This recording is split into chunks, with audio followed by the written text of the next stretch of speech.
Hola, en el día de hoy estaremos hablando sobre el libro El cuento de los abuelos. Y el grupo nuestro está conformado por Jonathan Dayan, Ezequiel Domínguez Pérez. Rainer Pérez Vicente. y Gabriel Serrano.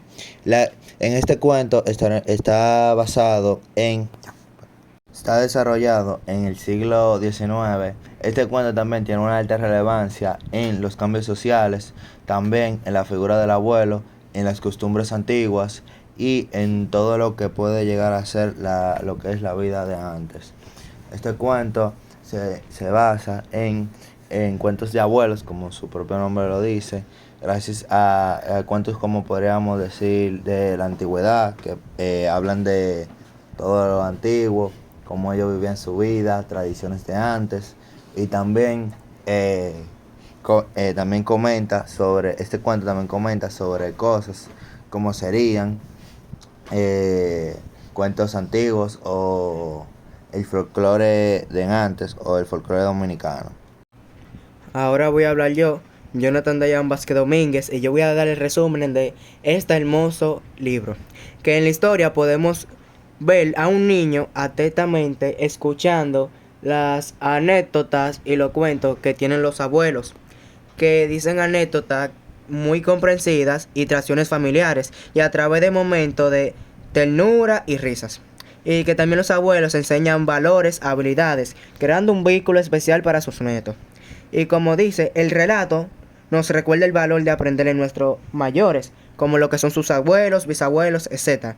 Como su historia teje nuestra identidad familiar, es una hermosa invitación a aprender el tiempo con ellos.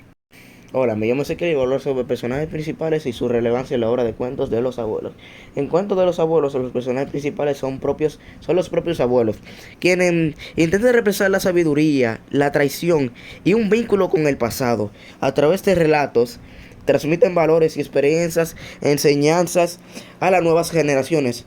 Su relevancia radica en su papel como guardianes de memoria familiar y cultural, ayudando a los protagonistas más jóvenes a comprender su identidad y el legado de sus antepasados. Su presencia en la obra simboliza el puente entre el pasado y el presente, resaltando las importancias de la transmisión oral de la historia.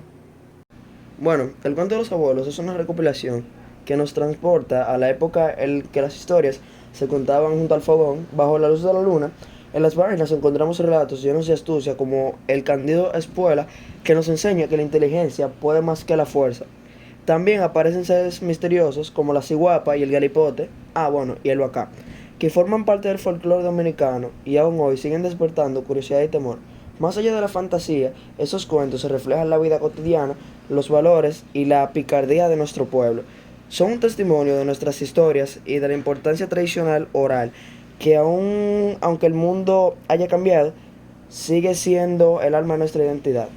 Hoy, al compartir estas historias, mantenemos vivo el legado de quienes nos precedieron y nos recordamos a nuestros mismos que un buen cuento nunca deja de tener poder. Gracias a Andrés Blanco Díaz, Dios lo bendiga y lo tenga en gloria.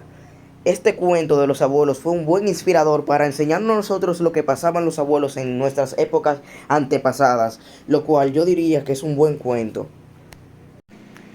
Ahora yo voy a hablar sobre mi opinión sobre este libro. Este libro, la verdad, me encantó mucho, ya que podemos ver cómo un niño, sus abuelos, contaba su anécdota que ha tuvido en sus pasados. Y a eso refleja como muchas anécdotas, que también refleja como valores, tradiciones y habilidades que han pasado en la generación en generación. Y en verdad este libro me encantó, la verdad. Y también podemos reflejar sobre sus nietos, que así pueden ver, se sorprendieron y cosas así. Y la verdad este libro lo recomiendo bastante. Así con gusto y nos vemos. Bueno, realmente es más que una simple recopilación de las historias. Es un reflejo de nuestra identidad como pueblo. Y para acabar, en mi opinión, fue un buen cuento ya que habla sobre valores, temas y anécdotas que podemos tomarla como referencia para nuestro día a día y también como diversión ya que habla sobre cosas que pasan. En conclusión, fue un buen cuento y gracias a todos por esto. Realmente un cuento que recomendamos y que pasen feliz día.